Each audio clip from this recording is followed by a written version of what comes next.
we are back on the 0 Hour. I, as always, am your host, Richard RJ Eskow. My next guest is someone I always look forward to speaking with. He is an outstanding broadcaster as host of the Thom Hartmann program and an outstanding writer. His latest series of books have been his Hidden History series, the latest of which we're about to discuss is entitled The Hidden History of Big Brother in America, How the Death of Privacy and the Rise of Surveillance Threatens Us and Our Democracy. So without any further ado, Thom Hartmann, welcome back to the program.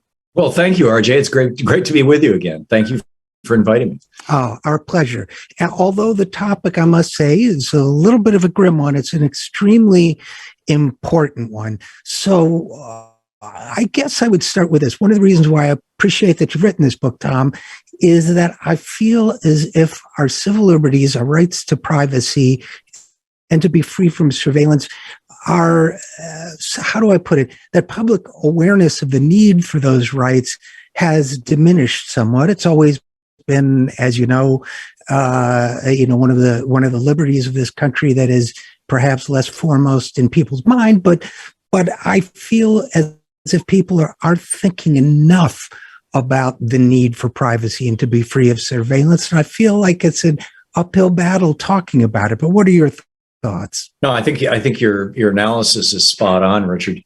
The level of data that corporate America has on us now, and that government has, in part because of the Patriot Act, but arguably in much larger part because government can simply buy data from corporations that it would be illegal for government to gather itself. And this is something we learned from, in large part, from Ed Snowden. I mean, Ed Snowden didn't work for the NSA; he worked for a private contractor, right. And is pretty breathtaking. The level of data, the granularity of information that they have on us.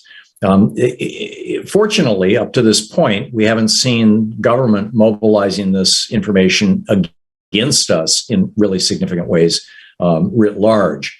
Now, the people who attacked the Capitol on January 6th would certainly dispute that. And I think that the ability to find them and prosecute them in some ways and at some levels has shown us what would be possible if our government, let's say Donald Trump got reelected and did what Viktor Orban did in Hungary, or did what Putin did in Russia back in 2001 or two, and just suspended civil liberties and started using that information the government has to blackmail people, to threaten people, to determine who's a patriot and who isn't, who is on our side, or who isn't, that kind of thing. Then the apparatus is there. The police state systems are there. They can be used. And it's just, our luck so far that they haven't been. But they're there, and they're getting more sophisticated every day.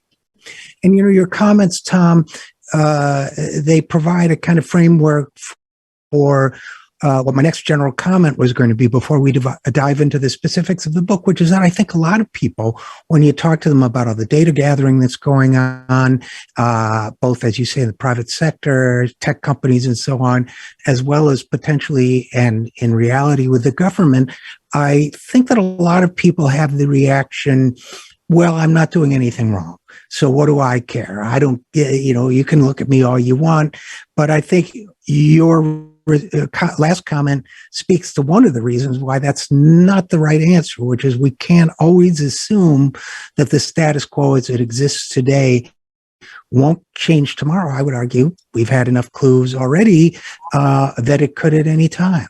Yeah, absolutely. And, people who say, well, I have nothing to hide. Would you like a camera in your bathroom? Do you want a camera in your bedroom? You may have one right now and not realize it if you've got a smart TV in there, or if you've got a cell phone in there, or a tablet, or a laptop. Do you want a microphone in there? Do you have a smart speaker? Is there a speaker on your TV that you're capable of talking to, or even a remote that you can talk into? It's not inconceivable that absolutely everything you're doing could be monitored. It might not be bizarre, but it might be embarrassing. It might be enough that could be used against you for blackmail. And that's not to even get into the realm of people who are engaging in recreational drug abuse or having extramarital affairs or, just skipping out on work a half hour early when they shouldn't. Most people have something to hide. It's not usually that they're secretly serial killers. But most people would rather. I was talking about this with a colleague of ours, Cenk Uygur, yesterday. Sure. And he said, you know what they're going to use against us? And I was like, what? And he says, porn. He said, the majority of American men at some point have watched porn on the internet. And they're not just going to say, oh, he looks at porn. It's going to be, oh, look at what he looked at, Right. And, I'm not sure that I completely agree with that, but and sometimes, we reveal a lot about ourselves in those kinds of conversations. Yeah. But I have to say, I do think that that's probably true. I think he's absolutely right. And if it's not, look, it might be porn. It might be the kind of movies we watch that we wouldn't want everybody to know. And I'm not talking about pornographic, but just, our tastes and, maybe there's a big macho guy somewhere who likes My Little Pony movies and doesn't, Well, I'll give you an example, Richard. It's even a little more subtle than that. When, 8 years ago when we lived in DC, when, you and I used to hang out together, we'd have lunch, you and me and Louise. And, Louise got breast cancer and she was diagnosed with breast cancer. And the next day, and now she hadn't told anybody, except for me. Mm-hmm.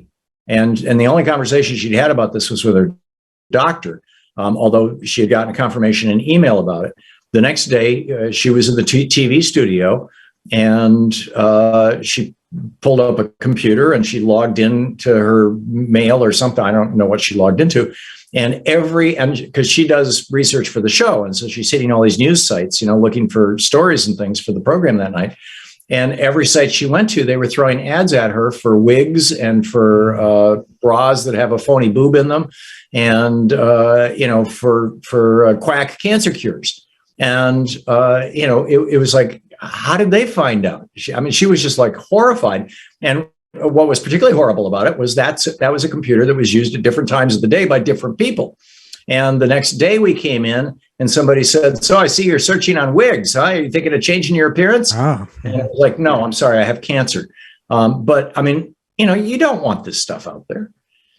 No, and it is disturbing the ways in which, I've had that experience myself, actually, of having something show up in a search field or a pop-up ad that I'd only discussed verbally. So it's just one of the many disturbing ways that our privacy is being invaded. And you and I know that for centuries now, the right to be the monarch in your own home was supposed to be inviolable. And here we have a series of technologies that are penetrating that and potentially exposing it to who knows who. Yeah. And our lives have become a product that can be marketed. And so you've got companies that are theoretically selling products like thermostats or beds or refrigerators that have smart features associated with them, doorbells. And the only way you can use these things is to hook them up to the company's server so that, okay, I thought I owned that doorbell, or I thought I owned that thermostat, or I thought I owned that smart bed. But if you want it to actually work, you have to hook it up to the company's server. So now my thermostat company knows when I go to bed and when I get up and what temperature I like. And a thermostat company would know, for example, if somebody's going through menopause, you see a lot of changes in temperature, or if somebody's sick or has some kind of a condition that might indicate that they're sick or their health is deteriorating. How much sleep people are getting if they're taking it off your off your bed. If it's your doorbell, everybody who visits, when they visit, when you leave, when you come home, absolutely everything about your lifestyle, basically, particularly if the doorbell company hooks it up to facial recognition technology. And the largest of the doorbell companies now strings entire neighborhoods together and then ties it into local police departments. And the police departments are using facial recognition technology right now all across the United States. And they're tying it into these giant databases where it doesn't just pull up your name and give them your address. It pulls up your name and gives them your address, and it can give you, your entire browsing history on the internet for the last 5 years, or everything you've ever bought, with a credit card, or, every restaurant you've ever eaten at, or every time you've ever been stopped by a cop, or I mean, it just goes on and on and on, right? And gets more and more granular. And this is not a healthy thing, I think, for society, particularly given how these exact same tools are being used in other countries to oppress or repress parts of their populations. And in other countries, as part of a global wave of totalitarianism that has touched us already. So, and Thom, going to first principles on your book, and again, the book is The Hidden History of Big Brother in America. In your introduction, you say this book deals with two very large and amorphous concepts: privacy and surveillance in the contexts of government and the marketplace. And that's interesting to me because, of course, Big Brother entered the lexicon through Orwell and through the idea of a dictatorship, a government dictatorship that could see all and manipulate people's private lives. But by including the marketplace, it seems to me already you're acknowledging in the introduction the bleed over that we're beginning to see between government power and corporate power. Am I reading too much into that? No, it's an unholy alliance, and it was something that was not anticipated by George Orwell. Big Brother in 1984, in his novel, was pretty much entirely the British government run amok, or the government of wherever. It's been 40 years since I read the book, wherever it was placed. And now we've got a corporate Big Brother as well as the governmental Big Brother. And that corporate Big Brother only occasionally rears its ugly head in ways that we find intrusive, but it maintains the capability of doing so on an ongoing basis in ways that are breathtaking. It really does. And you go on to say, by the way, both concepts of privacy and surveillance in the context of government and the marketplace have undergone changes over the millennia of recorded human history. And that's interesting because we have somehow always, I think, on a nearly genetic level, craved privacy, craved space, craved a private place. When books and newspapers began to proliferate across Europe and in the rest of the civilized world by the end of the 17th century. So basically, you're placing this current struggle over privacy in terms of something people have fought over all their lives. And I don't mean to belabor this too much, but I think you could argue that for starting with Magna Carta and the nobility, moving onwards, we've had at least 5 centuries of trying to establish the limits of our own behavioral as well as physical domain. And that gets back to my opening question, I guess, of, we're struggling, and I guess your book is one step in that, in elevating an awareness of how important this domain is. Yeah, I think it's important to understand how privacy has been understood in the United States and how Big Brother has been understood in the United States. I mean, I start the book out by pointing out that there were 2 times in North America where Europeans had formed governments that completely defied the concept of privacy, and actual police states. And the first was in the 1600s arguably they were concurrent, shall we say. But in particular, in the 1600s in the Northeast, we had a theocracy that was established in parts of Massachusetts and parts of southern New Hampshire. Right. I use the John Greenleaf Whittier poem, The Women Who Came from Dover, about these 3 young women who were Quakers and were deemed to be insufficiently Christian by the local minister. That was a time when you had to pay taxes to the church. You had to attend church services. If you didn't, they could put you in stocks or punish you, put you in jail. And these women refused to go to that church. And so he had them in the dead of winter, 4 feet of snow on the ground, tied by the wrists to the back of a cart, a horse cart, and dragged through the streets stripped naked to the waist and whipped to bloody, and then dragged through the streets of Dover, and then on to 4 or 5 other cities. I mean, this went on for a day and a half, of just torturing these women until finally a police officer intervened, and Whittier wrote a poem about it, which, it's a real instance. So, I mean, that was why Ben Franklin, when he was 17 years old in like the 1730s, I think, because he was an old man at the time of the American Revolution, why Ben Franklin at the age of 17 left Massachusetts was because he was over it with the theocracy. That's why he went to Philadelphia. And wrote famously that I have absented myself from Christian assemblies. So that you had that. Then the second one was slavery. I mean, from the point of view of enslaved Africans, of Black people, there was never a time when they had privacy. But it went even beyond that into the realm of white people as well in the South post 1840. Now, you and I talked about this when my book on American oligarchy came out, because there's several chapters in the book about how the South had become, by the 1840s, a complete police state. There was no more democracy in the Southern states, in the Confederacy. Their political systems were owned by about 1,000 families. Even poor white people had absolutely no power. Ballot boxes were routinely stuffed. The elections were foregone conclusions. The white people who protested, not even protesting slavery, who simply protested the crappy wages that they had or the way that they were being worked, would end up in jail or being lynched themselves.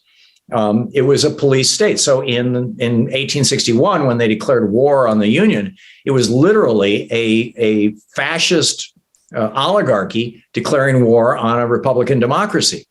And, thank God the Republican democracy won.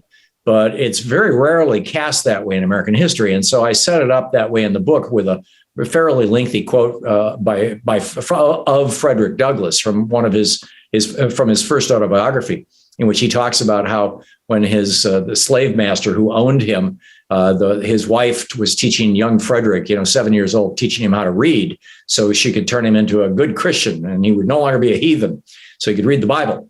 And the slave master came in and just dressed her down and said, once you teach these people how to read, they're no good for slavery. And Frederick Douglass says, oh, yeah, really? and learned how to read and became, one of the greatest orators and writers in American history. So we have already had police states here twice. Right. And so to say, it can't happen here is crazy. And the other part of it is where this word privacy came from. People say, well, why is the word privacy not in the Constitution? Why was the word privacy never even taken up by the Supreme Court until 1961 in any meaningful way? I mean, there was an argument in the case back in 1928, and it was used in the dissent. But, it really wasn't until 1961. And the reason why is because 240 years ago, we didn't have bathrooms. The bath, in fact, was typically in the kitchen because that's where you heated the water. We didn't have toilets. We had basically like outhouses. And the way that a person would excuse themselves from the room and say, I need to use the bathroom, is what we would say today, is they would say, I need a moment of privacy, which everybody understood to mean I'm going to go whiz, I'm going to go use the bathroom. And so it didn't even occur to the founders that they would write bathroom functions into the Constitution. Didn't even occur to them. So instead, in the Fourth Amendment, instead of saying you have a right to privacy in your own home, it says you have the right to security in your own home and your papers and effects. So the concept was the same, but the word really changed its meaning. And then in 1961, we had this law. 61 was the year that birth control pills were legalized in the United States. But there were multiple states where it was illegal to possess any kind of contraceptive, including condoms, for married couples or single people. And in 1961, somebody sued the state of Connecticut to try to say, no, I should be able to own a condom or maybe even buy a birth control pill. And the Supreme Court ruled against them, said, Connecticut you have no right to privacy. And this got revisited 4 years later in 1965 in the more famous case, Griswold v. Connecticut, where a married couple sued for the right to have a condom in their own bedroom. These were laws that were on the books in many, many states, mostly promoted by Catholic legislators.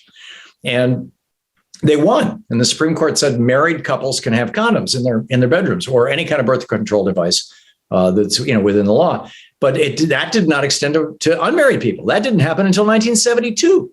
And that set up, the 1973 Roe v. Wade decision, which is really when privacy became part of our law. And so it's a fascinating history. It really is. And Thom, just as a slight parenthetical comment, I'm just wondering if the word privy for outhouse, yes, the word privacy, if there's a derivational. That absolutely, it's one-to-one. Yeah. I need to use privy. I need some privacy. It's all the same word. So in other words, it seems to me from what you're describing, Thom Hartmann, that we're talking about a right that didn't need to be specifically affirmed at the founding of the country, except as it was implicit or implied in the right to security in your own home. But if you think about the intervening years between the founding of the Republic and 1961, for example, you have the expansion of the mail system, therefore bringing with it increased, we obviously had a mail system, postal service at the very founding or very early in the founding of our republic, but you have the threat to privacy from people reading your mail. Then as phones come in, the threat to privacy from people listening on your phones, the development of microphones and listening devices. So in other words, just the physical act of separating yourself from other people, whether in the privy or elsewhere, was no longer a guarantee of this right that needed its own name. Do you get what I'm driving at? Although in those two examples, actually a right of privacy was acknowledged. It just was not called that. In the I believe in the mid to late 19th century, the 1800s, it was put into law that it was a federal offense to open somebody else's mail. I'd have to go back and look, and I'm not sure that that's in my book, but I'm remembering that from history class a long, long time ago.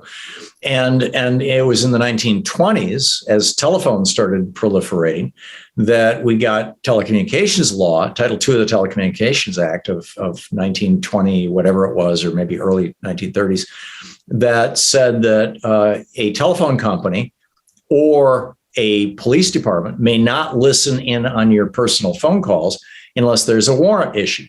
So that goes back a long, long way. And in fact, that was also the law that regulated the internet right up until Donald Trump and Ajit Pai tore down net neutrality and said, no, anybody can spy on you in the internet.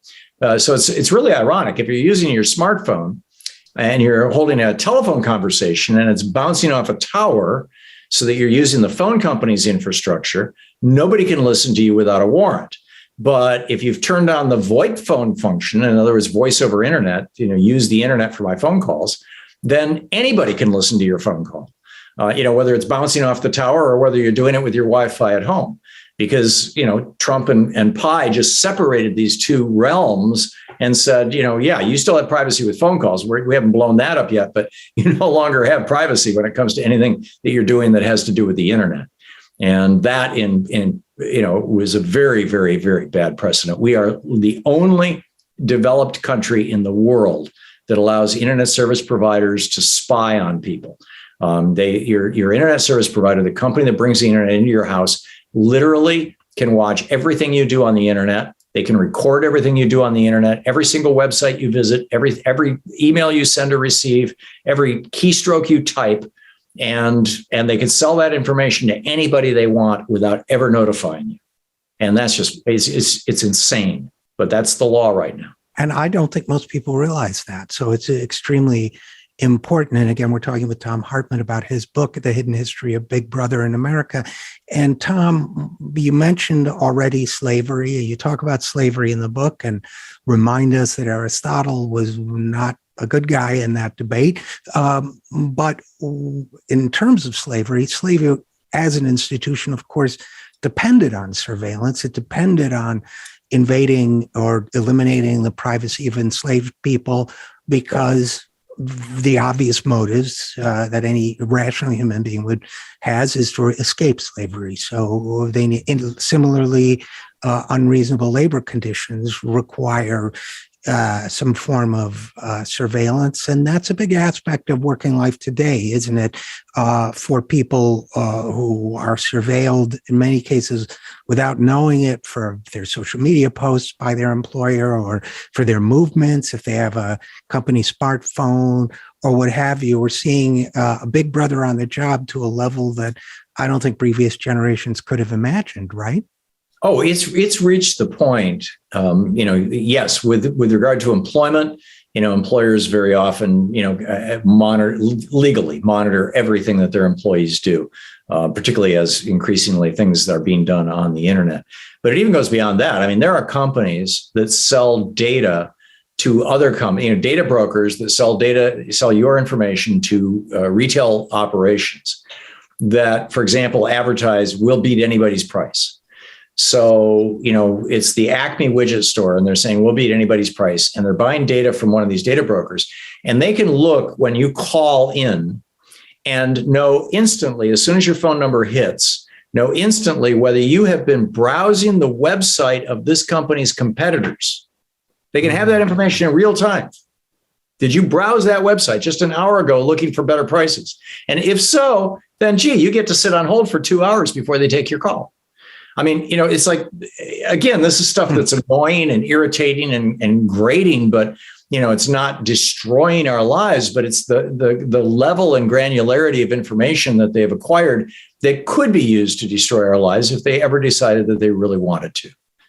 And of course, they're using this information too. I mean, the analogy I was thinking of as we were talking, and as I was reading your book, was, that the addiction process, that if there were some sort of system that said, "Oh, I see you like barbiturates. Here, take this in return for watching this video," and dispense drugs, we would know that was an unethical and Pavlovian horrific Pavlovian feedback system. But in a sense, that's what surveillance capitalism and social media are doing to us too, isn't it? To a very real extent, yeah. Giving us little dopamine bursts, and social media, I mean, is all about that. Yeah, absolutely. And we get addicted to it. It's highly addictive, and they social media tweaks their algorithms for outrage. For our most the emotions that generate the highest levels of adrenochrome, adrenaline, testosterone, cortisol. I mean, the really shake your emotional being. Chemicals in our brains, they know how to turn these things on and how to turn them off, for that matter. And so you're constantly being directed towards stuff that gives you bigger and bigger and more jolts of this stuff. Yeah, absolutely. And which is enormously destructive. Well, Thom Hartmann, before I let you go, I want to at least touch on part 4 of your book, which, the conclusion, which is putting the reins on surveillance capitalism. What are you thinking there? What is the start of a solution towards this runaway process? Well, the European Union. Well, first of all, we need to get back net neutrality. I mean, where you just can't be spied on by anybody, and your internet service providers, are not don't have that capability. Secondly, the European Union has come up with a set of rules for internet, for people on the web, about how extensively you can be tracked and how your data can be bought and sold. And they're not a panacea, but they're a really, really good start. Some parts of them have been adopted by California, and that's the reason why increasingly you see websites that say we're going to track you with cookies. Is that all right? That's required by those laws. Also in Europe, they now have, through their court system, as a result of a lawsuit from a Spanish guy, have come up with what they call the right to be forgotten. You can petition websites and search engine proprietors to delete results about you that you find offensive or unflattering, or you just think are no longer relevant. And that right to be forgotten is something that I think a lot of people, particularly people who've been the victims of things like revenge porn and stalking and stuff, would very much appreciate here in the United States. So that's a starting point, Richard. Okay. And Thom, if you have one more minute, just one thing I wanted to mention, because I'd be curious to get your thoughts on it. I'm a worrier, but I worry when people on my side of the political fence want to use social media. I mean, there are cases where it's shouting fire in a crowded theater. I acknowledge that, but I get a little worried about this debate about who should be kicked off social media, whose search results should be deprecated, and so on, even though I understand it. And I was just wondering if you had any thoughts on that before you go. Yeah, we're cheering that Donald Trump got kicked off Facebook and Twitter, and really should we be cheering that, that these companies are exercising, censorship. I'm with you, Richard. On the other hand, as long as these companies are using algorithms that massively amplify inflammatory, racist, hateful content, which they're all doing right now, then the principal purveyors of racist, hateful, destructive, anti-American content, to the extent to which they get reduced in social media, is probably a good thing for our democracy. But the fact that the companies are doing this in the first place is the real elephant in the room that nobody's discussing. Yeah, it seems like you're using the problem to cure the problem, I guess you could say. The source of the problem to cure the problem. But all right, thanks for that. And again, I encourage everyone to read the book. My guest is Thom Hartmann. His latest book is The Hidden History of Big Brother in America: How the Death of Privacy and the Rise of Surveillance Threaten us and our democracy. Thom, thanks for writing it. And as always, thanks for coming on the program. My pleasure, Richard. Thank you so much for having me. It's always great to see you. You too. And we'll be right back after this. I'm Richard RJ Eskow, and this is The Zero Hour.